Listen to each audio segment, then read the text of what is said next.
Ito ang Presidential Broadcast Service. Radyo Pilipinas. Radyo Publiko Ng bagong Pilipinas para sa bagong Pilipino. Naghahatid ng mahahalagang balita at impormasyon na guugnay ng pamahalaan sa sambayanan. Tulay sa himpapawid ng serbisyo publiko. Radyo Pilipinas. Radyo Publiko. Ang boses ng Pangulo. Sa Iloilo, Radyo Pilipinas. 585 AM.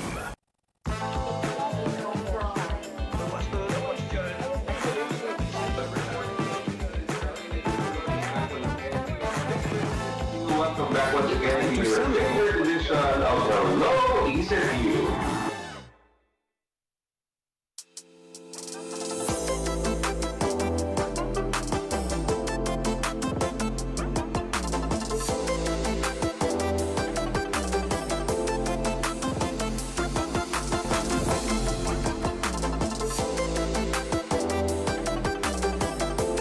Conversations that matter.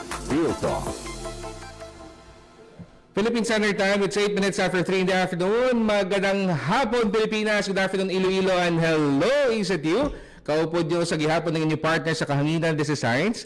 And of course, ang ato nyo partner, si Dr. Gabriel M. Salisri Jr., the President of Iloilo Science and Technology University. In the next 1 hour, ladies and gentlemen, ginaimbitahan ginamon kamo diri sa ato nga programa because we will be discussing one important concept and all the other related items on it, no?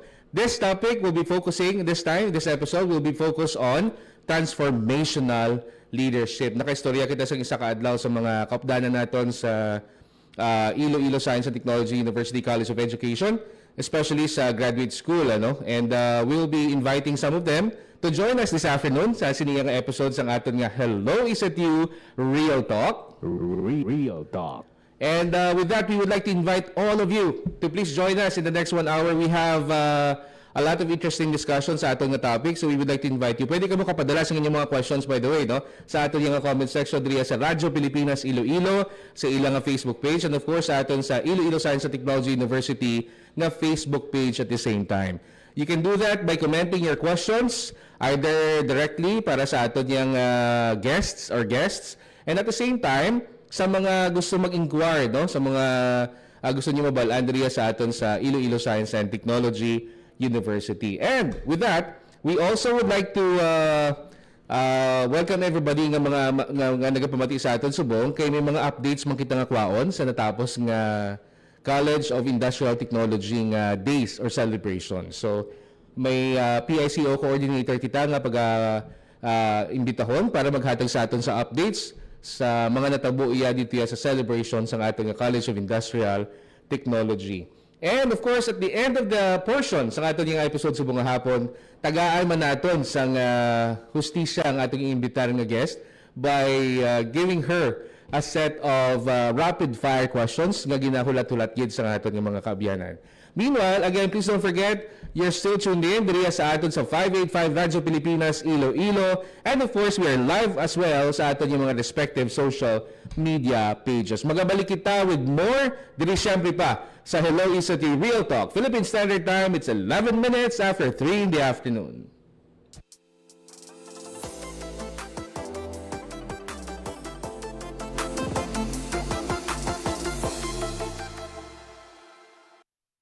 Handong mo bala maging eksperto sa lakat sang panahon?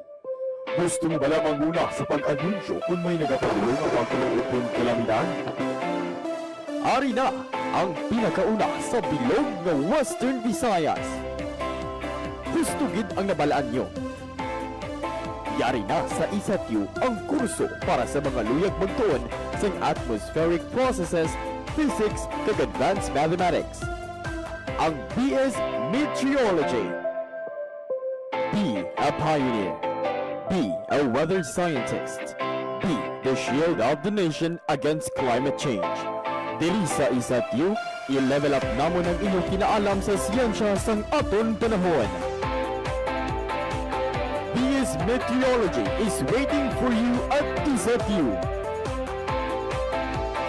Enroll now! Alas tres na! Magpamati na sa Hello, ECFU! Ginadulong sa inyo sa Public Information and Communications Office sa Iloilo Science and Technology University. Hello, ECFU! Dili lang sa DYLL 585 kag sa ECFU Public Information Office Facebook page.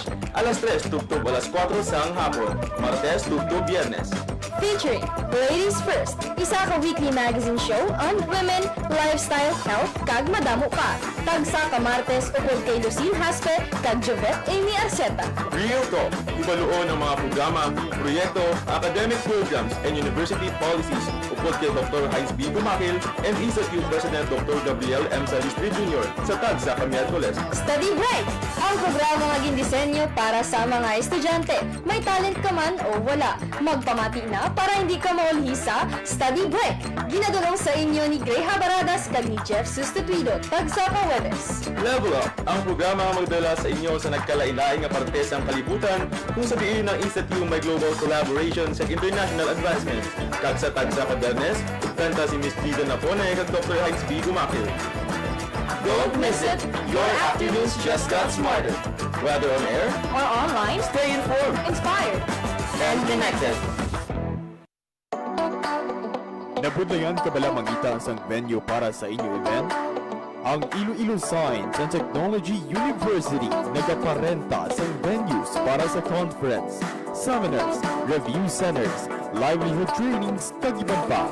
Magkadto lang sa office sa Industry Linkages Development Office for reservation nga nahaptang sa second floor sa Student Services Building. Pagpangita lang si Mr. Francis Fritz S. Portuno, ang project manager sa rental services, or si Miss Jane Zaragoza. O kung magtawag lang sa telephone number 033-3207-190 local 292.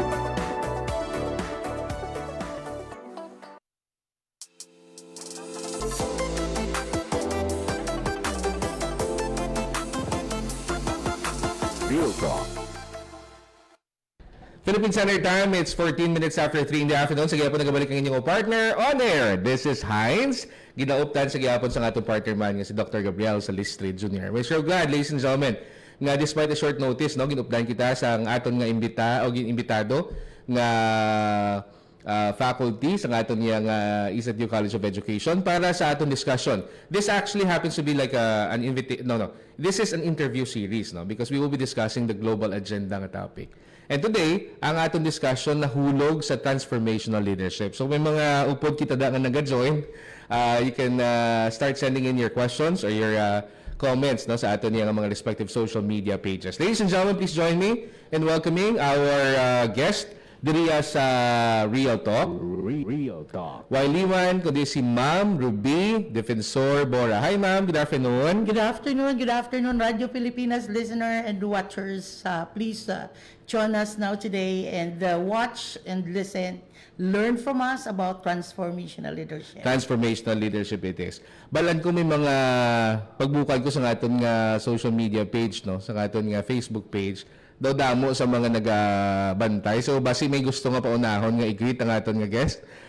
I-shout out na nga daagor Ma'am Ruby kasi nagapamati sila. Shout out ko ang akon nga professor sa Ed 11, Dr. Waneza, and of course my classmates also in the same course for EDD. Good afternoon everyone. You may ask questions if you want.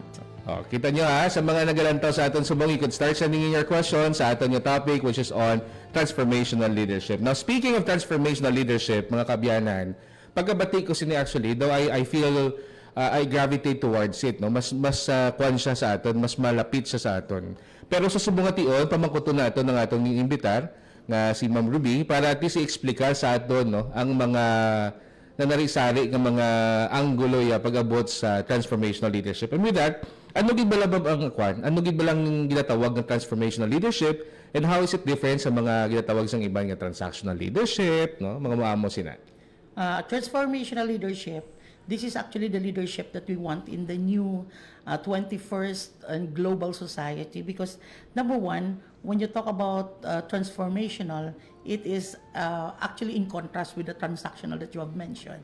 But silingon, ang transformational is making students teachers sa isa ka school organization to be inspired with your leadership. So, transformational leadership will always developing people towards better person, towards a skillful person, and making them motivate more on what endeavor they have done or they're doing in their life. It is actually building a very positive culture of the school. So I'm focusing more on the transformational leadership within a school, or maybe the leader that we need as a school head in the different schools, whether it is university, deep ed, or even it is in a private university or any school organization at that.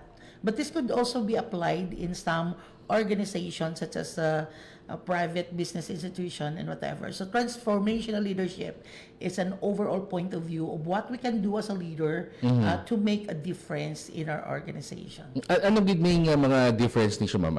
Does it inspire ining mga faculty naton, for example, sa konteksto sa eskwelahan, no? And at the same time sa mga estudyante, no? Ini nga tawag natin yung konsepto ng transformational leadership. How does it inspire, Abe? It is actually a long-term innovation to inspire. So, in contrast kay na, the transactional leader always focus on compliance and strict monitoring, something like that, no? Transactional. So, magambal ka nga transactional. They're always conscious with the position. You have to go into channel.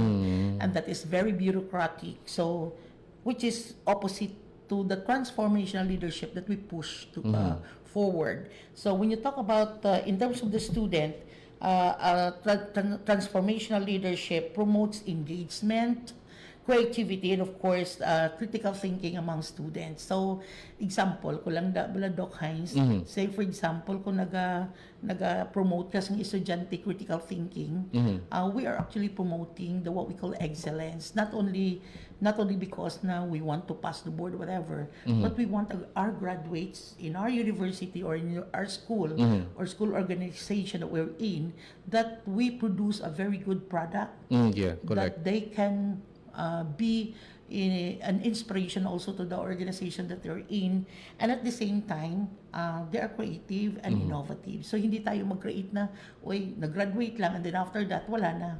So as a student, as a transformational leader, our professionalism and skill of leadership can be transcended to these young ones who will be the product of our own organization.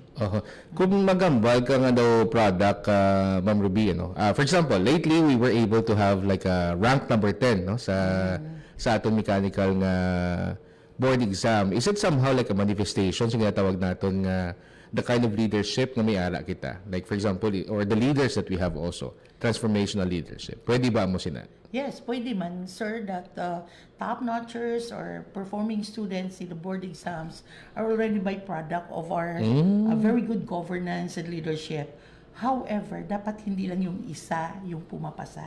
So we could also promote students na dapat, kasi hindi kaya ng isang top-notcher pag mababa yung rating ng ibang students. So, dapat everyone should engage in this idea that whatever leadership that we have in school should be transformed in a very good performance in the board examination, and napakalaking part po ng leadership na yan. In other words, manami nga may ara kita sang board top-notcher. Yes. Pero isa pa gid sa mga ginalantaw naton nga kung mag-best performing kita, no? That's true. Pag-abot iya sa sina nga iya nga kwan nga board exams, tama, no? So real talk, nami kung may board top-notcher kita, kag manami pagid kung aton nga program is actually ang ating eskwelahan is best performing pag-abot sina. Real talk. That's true. Diba? Real talk kita mo ginang tutuod. So amo na nga aton ginatindugan sa diriya sa subong tion, ano. We are not simply gunning for the board top-notchers, and we are in fact congratulating aton nga mga board top-notchers. But as much as possible, Ma'am Ruby, tingwaan ta pagid nga atong programa iya makasulod, no, sa pagiging isaya ka best performing classes ang eskwelahan pag-abot sa amo nga program. That's true. Thank you so much. That's true. Alright, Philippine Standard Time, 22 minutes after 3. Sa gihapon, we are inviting you to join us diriya sa aton nga programa, Hello ECETU Real Talk. Real talk. We will be having each other's company from 3 to 4 p.m. sa sininga hapon. So kung gusto niyo mag-join sa amon, pwede get by commenting sa ato niyang mga comment sections. We would like to make a shout out, by the way, before we pause for a short commercial break.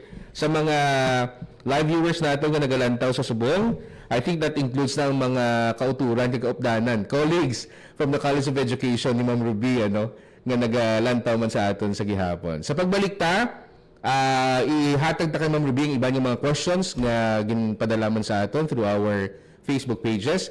Kag ang mga discussions pag-abot iya sa manifestations sa ginatawag naton nga transformational leadership. Diriya siyempre pa sa Real Talk. Philippine Standard Time, 22 minutes after 3 in the afternoon.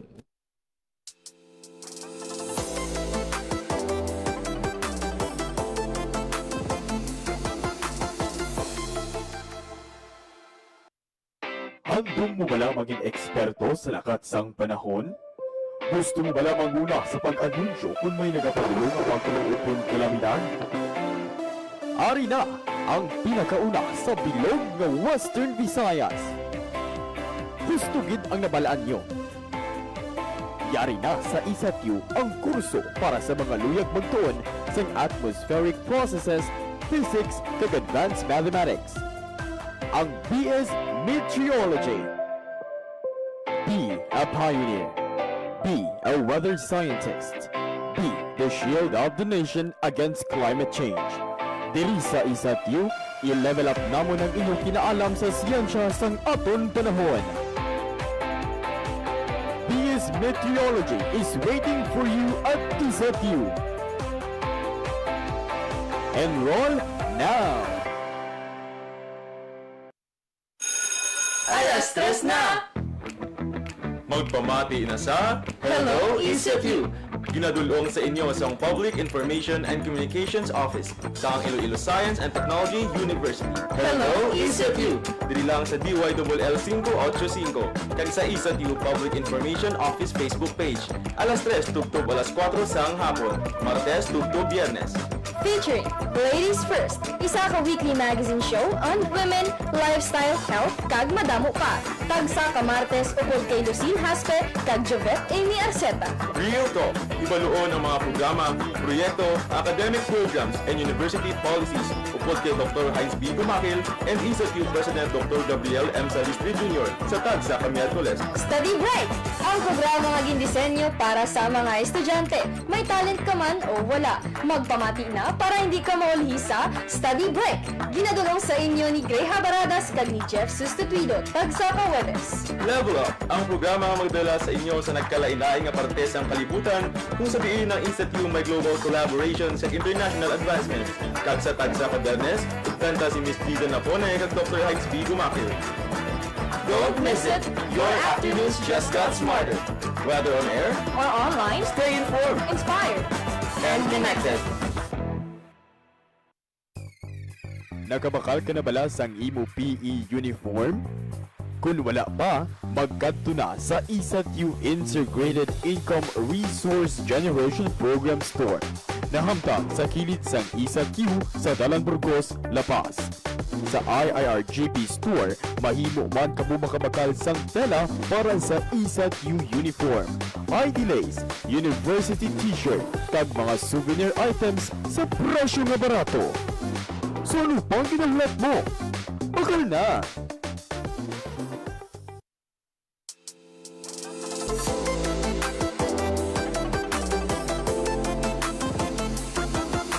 Real Talk. Philippine Standard Time, it's 26 minutes after 3 in the afternoon. This is still Real Talk. Diriya sa 9 or 585 Radyo Pilipinas, Iloilo. Sa gihapon, ginauplan kita sa atong invited guest, si Ma'am Ruby. And at the same time, ginauplan mo kita sa atong mga kabyanan nga nagasubaybay sa aton mga respective social media pages. Sa pagpadayon sa aton nga discussion today, I'd like to invite via Zoom ang aton isa sa mga coordinators, PICO coordinators diriya sa university to join us and to give us some updates regarding sa mga natapos iyang celebration sa College of Industrial Technology. And of course, on the other side, we're also joined by the former Dean of the College of Education, si Dr. John Eric Wanesa. Hello, Ma'am and Sir. Good afternoon sa inyo. And thank you for joining us here sa aton yung Hello ECETU Real Talk. Real Talk. Let's start off with the updates. Ma'am Tiffany, magandang hapon. Good afternoon to you and thank you so much for joining us. Can you please give us some updates, Ma'am Tiffany, sa Masadiya kag masindukot kunong celebration sa aton yung College of Industrial Technology? Okay, so yes sir, good afternoon. Good afternoon also sa aton nga mga tagpalamati diri sa Radyo Pilipinas.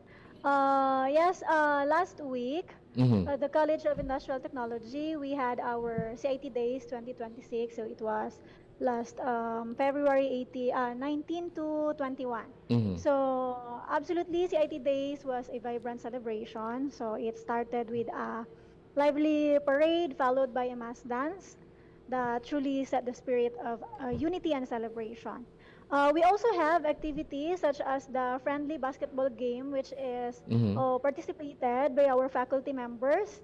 So, though ano lang siya, Nag-join sila, ha? Insert lang siya, friendly basketball game for, that is to also rekindle the love for sports ng amon nga mga faculty members. That is the one thing that we inject subong CIT Days. We allowed our faculty members to have fun as well. And also, it was followed by, of course, the usual various sports events, the literary and musical contest, and also the highlight of the celebration was the much anticipated the search for Mr. and Miss CIT. So it, of course, it usually showcased the wit, the confidence, the talents of our students. So what emerged the winner was the JIMEX from the HBM DAI Hospitality and Business Management program, and then both the Mr. and Miss CIT. So it was Miss Ada May Perez and Mr. Iron Kanya. So sa HBM nagalin, Ma'am Tiff? Yes, from the Junior Management Executive. Sige, go ahead, ma'am. Go ahead. What else? Okay, so during the celebration, we also highlighted we give emphasis, of course, to the message of our dean. Since the theme of the CIT Days is Flag Fest, Soaring High is one, the CIT flag in flight towards excellence and victory. So our dean emphasized, Dr. Janet F. Daroca, that CIT Days is more than just a celebration or friendly competition. So it was a testament to the solidarity of the CIT as one flag. So just like birds in flight, we move stronger and farther as we rise together. Okay. Anyway, ma'am, for the benefits sa mga partners nato nga nagapamati subong, ano ganing mga specific programs that we have from the College of Industrial Technology? Okay, so CIT, we are dominated by the technical vocational programs, skills, 4 years. We have the Bachelor of Industrial Technology in Welding and Fabrication Technology. We have Electrical Technology, Electronic Technology. Also, we have the Mechanical Technology programs. And then we also have the, for the aircon, we have the Heating, Ventilation, and Air Conditioning programs. And then we also have the welding, the mechanical, the automotive, also the automotive technology, and then we also have in CIT, we also have the fashion and wellness department. We have the BS in Fashion Design and Merchandising, the apparel and technology, and also the BN Tech, the Bachelor of Industrial Technology in Beauty Care and Wellness Technology, and also the Culinary Technology. Thank you so much again, Ma'am Tiff, for the updates. To si Ma'am Tiff, our PICO coordinator from the College of Industrial Technology. Anybody, any group that you would like to make a shout out, Ma'am Tiff? Okay, so just for the CIT family, of course, from the College of Industrial Technology, we would like to thank the PICO, the PICO, Isat University Public Information and Communications Office, and also the Radyo Pilipinas for this opportunity given to us to, of course, give updates sa mga programs and as to what is currently happening in the college. Thank you, Sir Hines. Maginbulahan sa liwat, ladies and gentlemen, our PICO coordinator, Ma'am Tiffany Lilia Tan, our coordinator from the College of Industrial Technology. So, liwat sa mga taga-CIT, congratulations for a wonderful, wonderful celebration. Again, thank you so much. Alright, let's go back sa atong discussion, mga kabyanan, ano? Because we were talking earlier about transformational leadership. Kag nasagyahan gid kami kay Aris subong ang aton nga isa sa mga ano bang terms ang kwan? Veteran, no, when it comes to College of Education matters. We have the former Dean of the College of Education, Dr. John Eric Juanes. Hello, sir. Mayong hapon. Good afternoon, Dr. Hines. I do believe I am receiving loud and clear from your end. Exactly. And, Yes, sir. I am broadcasting all the way from Antique. Wow. And I am here to support Ma'am Ruby, one of our best students in the doctoral program. Oh, that's and good. shout out Sir Hines, saka amon din, Dr. Joel Suyaco, among department head, si Dr. Bernie, and the rest of the graduate students. And more particularly, while we are celebrating today the EDSA Revolution as a form of product of transformational leadership. Sir Hines. Thank you so much, no? Please join us all the way till 4 p.m. Sir John, kami mga questions na rin ihaboy mo naman sa iyo. Okay. Anyway, let's go back to Ma'am Ruby, no? Our invited guest in this studio. We were talking about transformational leadership. Siling naton, ini ba nga konsepto paano magamit sang isa ka school head. So, it could be a university president, pwede ba ni sa setting sa mga DepEd nato, no? Pag-abot iya sa pag-motivate sa ato ng mga teachers, no? Pag-abot sa pag-motivate pag-level up sa ilang performance. Yes, Ma'am Ruby? Ang isa ka transformational leader should always develop every employees, not only teacher, but the rest of the employee, every employee's potential by what? By feeling them that they are valued. So even the smallest part of the community organization or the school community, which is, for example, messenger, liaison officers, or even the janitors, they're part of the entire system. So a transformational leader always count every single person who is big or small services that they can offer. They're always part of the team. So a school leader should encourage a collaborative work and a shared vision. So say, for example, in ISATU, we have eye care as our core values. So each students, teachers, school heads, or department heads shall always embrace the concept of this and relay this to our student at large, so that we have a collaborative share of the values that or the core values that we are moving forward. Another one is providing intellectual stimulation, which means a school leader or a transformational leader should always open for positivity of more learning. So sending cup building or internationalization or even integration to an exposure to a multicultural world. And at the same time, it's a big factor also as a transformational leader na magkaroon ba ng individual support to those people, just a little patting of the shoulder or even just giving a heart emoticon. It's a big support actually to the people who are being part of his or her leadership. And of course, definitely modeling an ideal behavior. So the biggest role of a transformational leader should always foster professionalism at all his work and very ethical behavior, because that's very important, sir.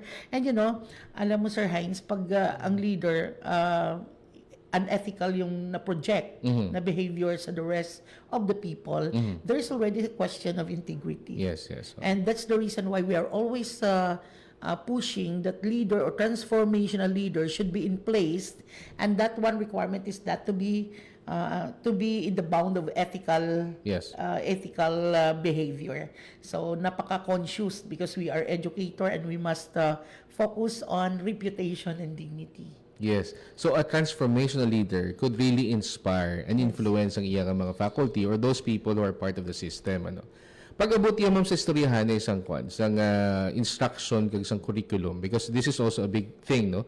Pag-abot yan sa mga ara sa academe, the instruction and the curriculum Ano nga part ang gina-place ang isa ka transformational leader on this? Okay, so the transformational leader should allow their teachers to be autonomous on what they're teaching.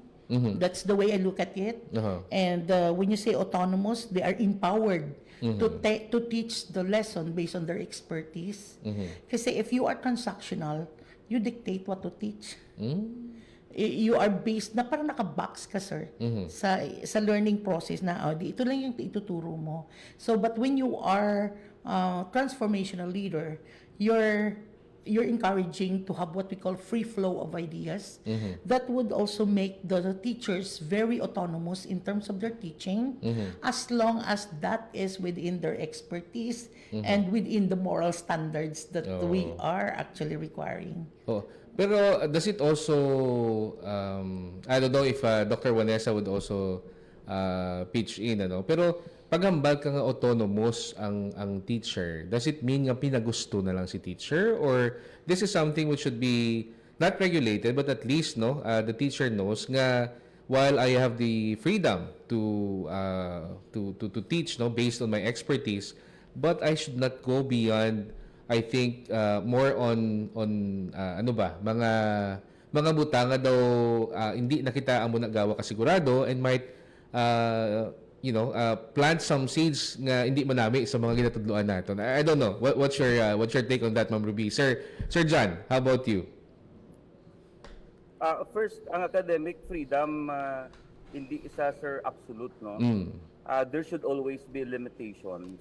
But from the context of transformational leadership, what is good in this concept is we are modeling something. For the leaders, we are also projecting that our followers should follow, not by fear, but because you love to model them, because they believe, and you believe also that he or she is effective. So muna nga kung academic freedom gid nga kung may absolute freedom gid ikaw. So ara gyud po nagahampang nga kung transformative leadership ka, it's more of on influencing, it's more of modeling, and it is not anymore that you are gaining something out of fear. Nga nakulbaan ka lang pirmi bala, Sir Hines? Yes. Matuon gid ikaw. Pero sa transformational leadership, kanami isang aura sang teacher, kanami isang aura sang leaders, kanami isang aura sang imo presidente, and the environment is good.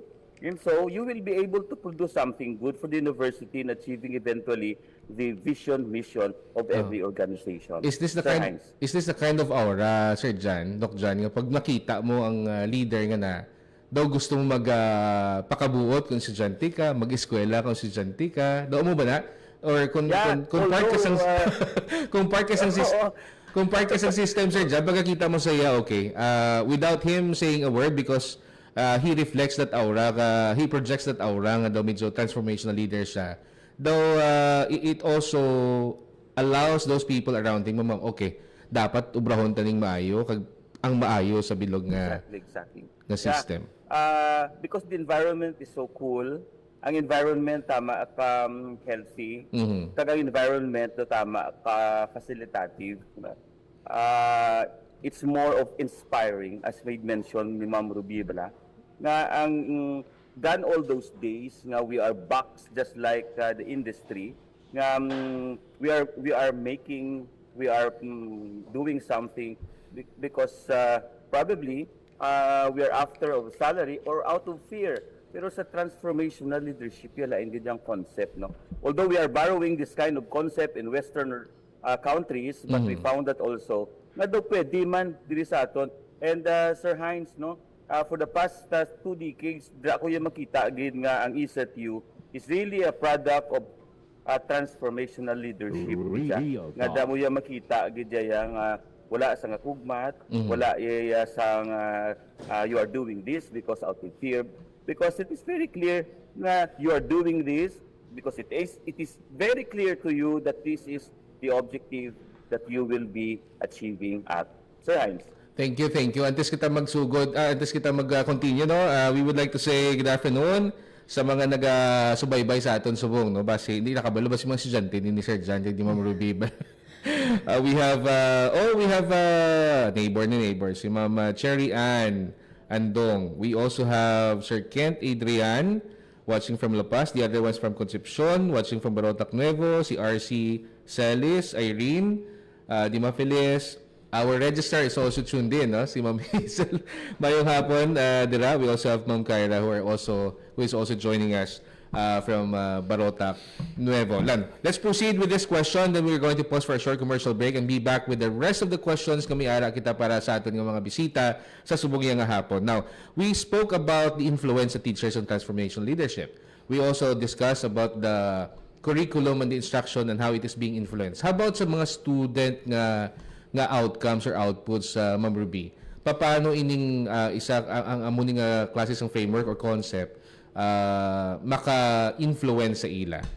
Okay, so for example, yung mga just like Isat yung as Sir Juanessa mentioned, once transformational leadership is in place in certain organization, sir, ang estudyante very innovative, very creative. They don't have fear of being judged of what they're doing. Correct. They are empowered to create, and we are creating a very good constructivist mindset among our students. So therefore, it will create a very good quality education. Hindi siya education which is really dependent to authority, but they are hindi siya student na dependent sa authority, but a student who can emerge to be an inventor, scientist, a creator, and constructivist, of course. And these people, ang students, they will develop into their full potential as a whole. So that's the one that I'm looking forward. Except kung transactional leader kita, no? Kung transactional leader kita, students are embracing fear and grade conscious. So they're grade conscious. They're very conscious of their grade. And I remember when I was in college, my professor gave me 2.5 and I was complaining because it was low. And my professor said, why are you so conscious of your grade? The most important is you learn. Diba, no? So, doon na nakita ko ng idea nga, ano ginaang grades? Basta importante, damo ka na learn. Okay, so learning is more important than the numbers it represents, because sometimes learning comes after the number given. That's a very nice point. That's a good point, Ma'am Rubino. So sa liwat, no, we would like to invite all of you. If you have any questions, we would like to invite all of you subong na magpadala via comment section sa aton nga mga respective social media pages.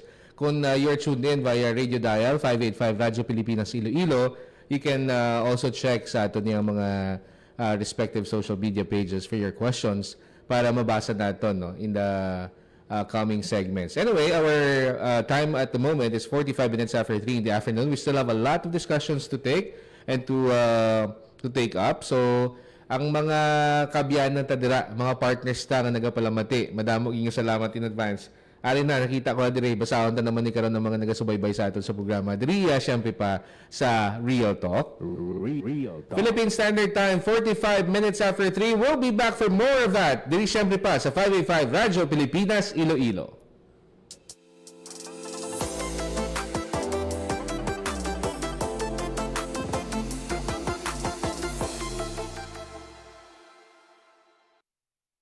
Handong mo bala maging eksperto sa lakat sang panahon? Gusto mo bala manguna sa pag-anunsyo kung may nagapadulong ang pagkuluupon kalamidad? Ari na ang pinakauna sa bilog ng Western Visayas. Gusto gid ang nabalaan nyo. Yari na sa ISATU ang kurso para sa mga luyag magtuon sa atmospheric processes, physics, kag advanced mathematics.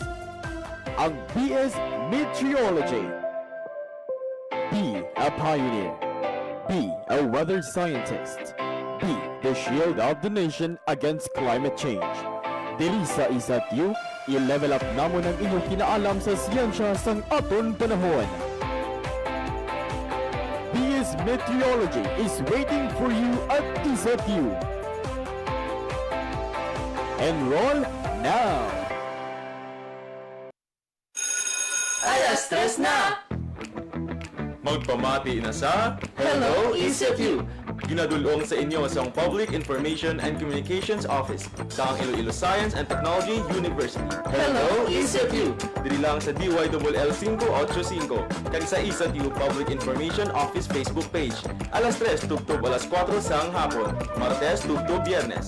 Featuring Ladies First, isa ka weekly magazine show on women, lifestyle, health, kag madamo pa. Tagsa ka Martes ukol kay Lucille Haspe, kag Jovette Amy Arceta. Real Talk, ibaluon ang mga programa, proyekto, academic programs, and university policies upod kay Dr. Heinz B. Gumakil and ECFU President Dr. Gabriel M. Salistri Jr. sa Tagsa Miyerkules. Study Break, ang programa nga gindisenyo para sa mga estudyante. May talent ka man o wala. Magpamati na para hindi ka maulhisa. Study Break, ginadulong sa inyo ni Gray Habaradas kag ni Jeff Sustituido. Tagsa ka Webes. Level Up, ang programa nga magdala sa inyo sa nagkalain-laing nga parte sa kalibutan kung sa diin ng ECFU may global collaborations and international advancements. Kag sa Tagsa Biyernes, kanta si Miss Dida Napone kag Dr. Heinz B. Gumakil. Don't miss it! Your afternoons just got smarter. Whether on air, Or online, Stay informed inspired. and connected.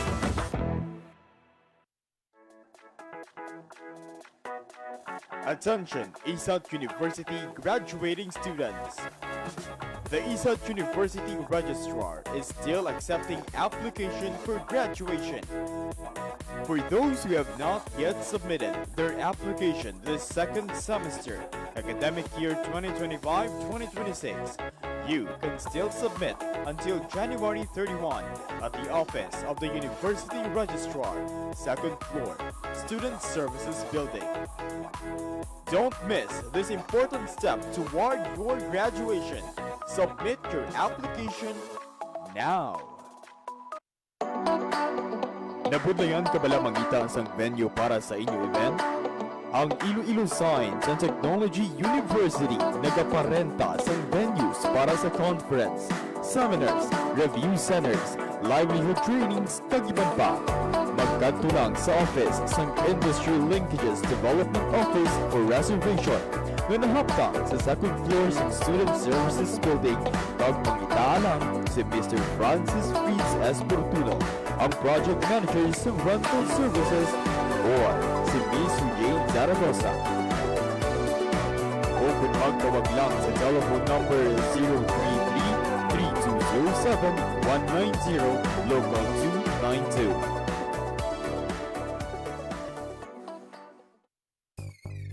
Nakabakal ka na bala sang imo PE uniform? Kung wala pa, magkadto na sa ECFU Integrated Income Resource Generation Program Store. Nahamtang sa kilid sang ECFU sa Dalan Burgos, La Paz. Sa IIRGP Store, mahimo man kamo makabakal sang tela para sa ECFU uniform, ID lace, university t-shirt, kag mga souvenir items sa presyo nga barato. So ano pang ginahulat mo? Bakal na!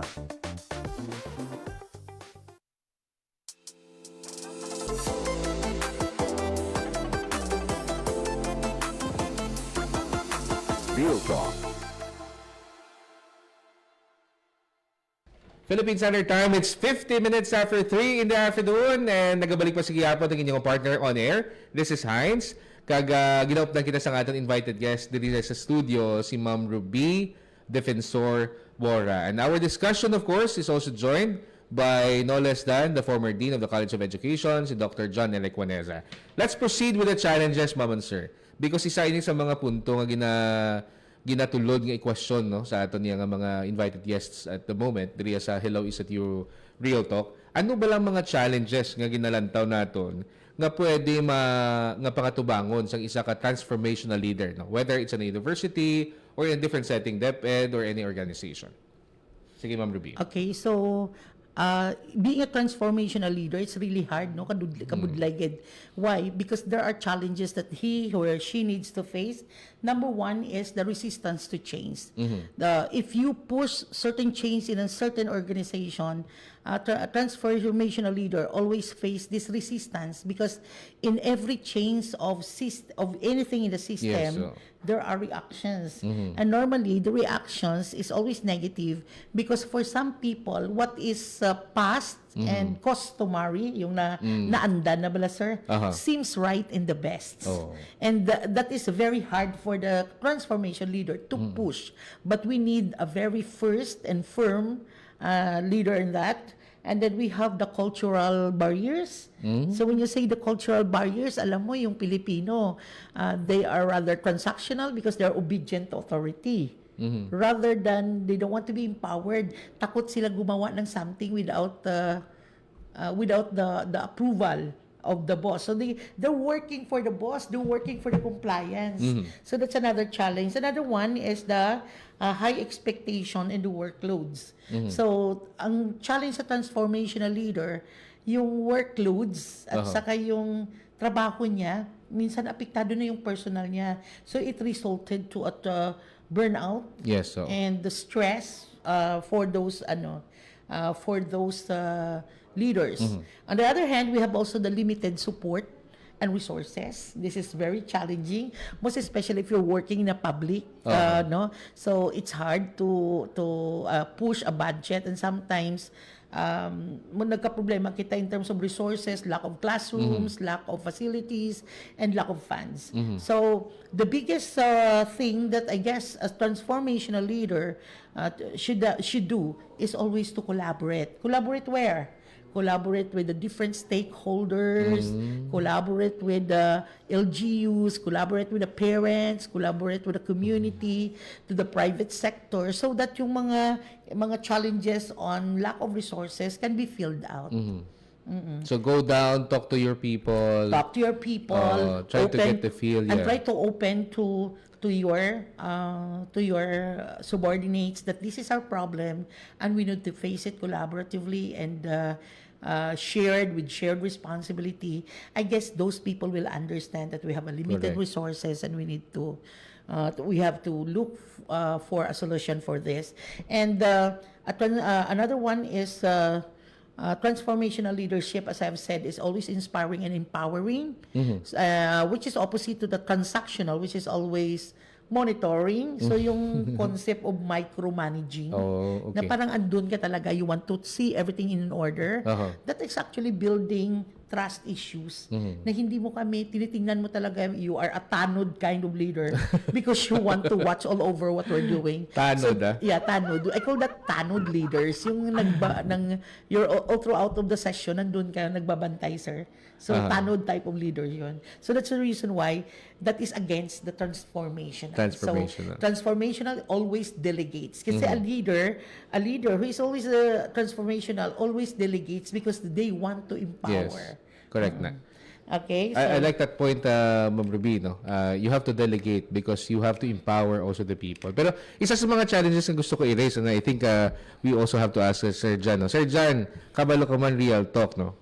Ang isa sa mga problema sini, kung malabutan mo ang comfort zone sang mga ara sa palibot, no? So, how do you think ining isa ka transformational leader would be able to connect with them, be able to make them toe the line, no, from their end sa ilang konteksto, so that we could be moving in unison, we could be moving in one direction. Sir Jan? This is one of the conflict between transformational leaders and authoritative leader. Transformational leader normally influence people around them through their intentions, through their good deeds, and by simply modeling. Not all the time that you have to model because there are some deviant in the organization. So if you're always full in dealing with them, for sure, you could not bring your organization to one point. That is why this is one of the principles that probably we could buy, because there are also some good principles, Sir Hines, no, Ma'am Ruby, especially authoritative. They could also bring the organization to greater heights, pero persanay, no? Pilitay, out of fear. That is why there is a contradiction between these two principles, in which sa Western world, it is more of democratic. sa psychological point of view, this kind of principle, amo ni ginabaligya nila. Pero sakto to, hambal mo ni Sir Hines, no? Not all the time, cool and ta, chill and ta. We will have to have also this what we call iron fist to address those people who are not actually floating the boat. If we see that somebody is sinking the boat, ay hindi na naiyaguro transformational leadership, Ma'am Ruby. So you have now also to impose some oriental discipline and principle. And this is what we call carrot And stick. principle. Go ahead, Sir Hines. That's a good point. That's a good point. Anyway, ang next natin, which is I think given also sa mga sa siningang discussion, no, there's a specific question. Paano ano ang posibleng mga downsides ini? We're talking about the advantages, of course, ng sining transformational leader and transformational leadership, no. Pero anong ginalantaw naton ng mga downside or risks, Abe, sang masyadong pag-rely naton sa siniyang concept or sa siniyang classes ng style transformational leadership. Let's listen first to Ma'am Ruby and to Sir John after. I guess the first one is the implementation, if it is consistent or not consistent. So the consistency and the sustainability of being a leader or transformational leader is a very challenging issues. Because number one, baka yung concept ng Pilipino na ningaskugon, ang galing-galing nung una. Tapos nawawala yun. Kasi maybe because of reality versus expectation. Ang dami-dami mong plano when you are still not a leader, pero nang nandun ka na, the expectation was totally different from what is reality. So nagiging issue yun sa'yo. And hindi ko pala kaya. Akala ko kaya ko. Another one is the resistance, of course, the resistance to change and the cultural institution attitude. So meron tayong tinatawag na subculture sa ating school. Na halimbawa yung kultura na chismis, yung kultura na sip-sip, yung kultura na mga negative culture which was not totally diminished. So napaka-challenging yun. So that would also fail a leader na nahirap siyang i-correct yung mga subcultures na nakikreate within the organization. So a leader must be tough. It is a big responsibility. Kaya nga sabi ni Spider-Man, no, with great power comes with great responsibility. So napakahirap magiging leader. So before you accept the transformational leadership, siguro number one, sigurado ka na gagawin mo. Ano bang dyan? Walang talikuran dyan. Diba? And you have to be firm and tough with all the decision making, and don't forget to value the people around you, because they are also the one who will lift you up in the situation that you have difficulties. That's correct. How about you, Sir John? We would like to hear from you. The transformational leadership, the famous author that introduced, number one is Jesus Christ. He is the most effective transformational leader, in which even sa point nga we're supposed to model him, pero may mga burst out gyapon sa emotion, no, nga giin pang habuya to mga tables. Pero the point that I'm trying to sell is very clear, that this kind of principle is effective depending of the people around you, as made mention by Ma'am Ruby, no. Mayroon kitang may mga subcultures and different kinds of setups in every organization. Gradually, we could be able to entice other people this kind of concept. And eventually, based from ISAT point of view, this transformational leadership is very effective, that made the college education the top-performing school for the past several years. Grabe ka, plugging na ko, Sir Hines, porque amo na ni siya. This is the product of transformational leadership that because of this kind of approach, not only top-notchers. Remember, Corpus made mention that top-notchers just only a pridable individual, but top-performing school is the pridable institution, and this can be attributed to the kind of leadership that we are doing in ECTU and the College of Education, which we believe an effective one. Sir Hines. Thank you very much for the input sa Sir John, the former Dean of the College of Education here in ESATU. And of course, sa ato diyang invited guest sa studio, si Ma'am Ruby, ano. Ginakulang kita sa oras, no. But anyway, I'd like to declare, no, for those who are watching us right now, this is an interview series, no. So we still have episodes reserved for discussions about global trends, and especially, no, basi matandugan ta pa sa liwat kati ang discussion ta would be that ang iniya nga kasi sang tupiko. But anyway, sa subong medyo ginakulang kita sang oras mga kabyanan. I believe madawo pa tayo kita sa mga gusto ipamangkot sa aton yung mga guests sa subong hapon. But we're going to pause for a short commercial break. Mangayo lang kita sang gamay nga tiyempo pabalikan ang gipadala nyo nga mga rapid fire questions sa aton yung invited guests. Again, we'll be back for more right here on 585 Radyo Pilipinas Iloilo. Hello, ESATU Real Talk. Time right now, Philippine Standard Time, 2 minutes after 4.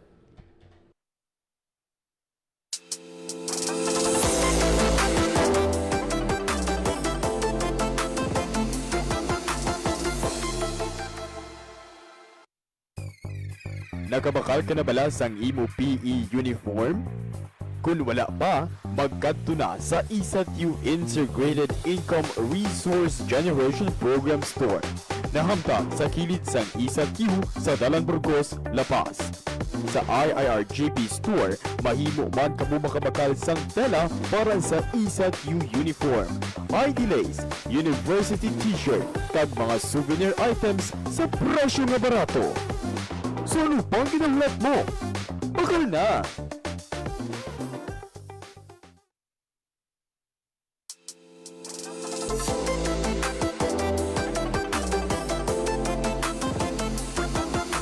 Real Talk.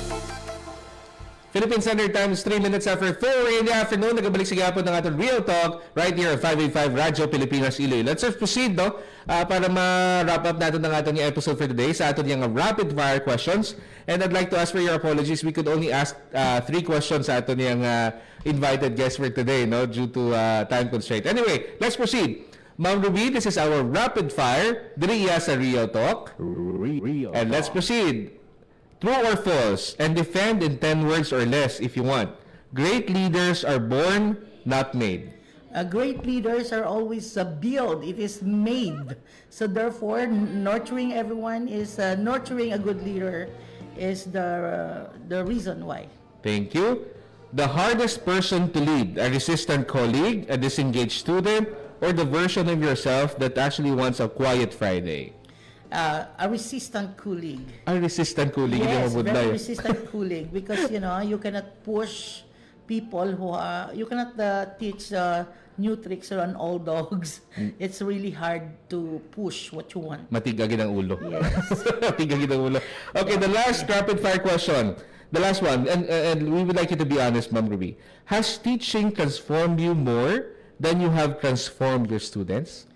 It transformed more my students. I'm hard-headed on myself, so I can relate to the students.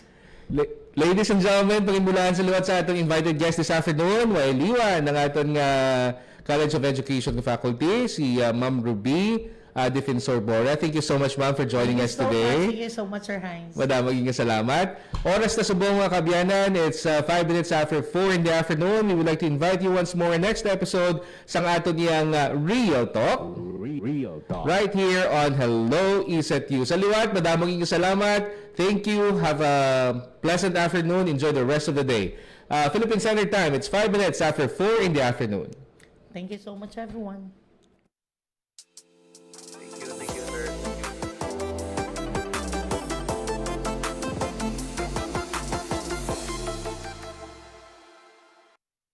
Ang inyong tulay sa himpapawid ng serbisyo.